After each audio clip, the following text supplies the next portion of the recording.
ভাগ্যে যেন ভালো কিছু লেখা হয় সেজন্য কি কি আমল করতে হবে? ভাইরা আমার, ভাগ্য যেন সুপ্রসন্ন হয় সেজন্য আমাদের দেশে মানুষ শবে বরাতে মসজিদে হুমড়ি খেয়ে পড়ে, ঠিক না বে ঠিক?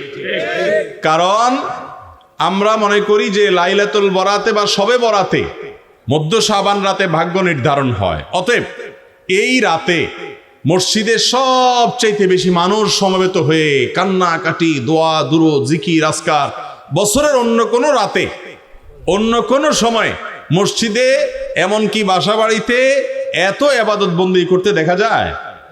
তো এই রাত্রে এত মানুষ কেন আসে? আল্লাহ আলাম, বাহ্যিক দৃষ্টিতে এটাই মনে হয় যে এই রাতে এত মানুষের ভিড় এই জন্য হয় যে এই রাতে এসে একটু আল্লাহর কাছে কান্নাকাটি করে আল্লাহকে একটু কোনো রকম যদি আমি একটু চেষ্টা করে বাইলটা আমার পক্ষে ভাগ্যটা লেখাই নিতে পারি, তাইলে সারা বছর আমার আর পায় কি।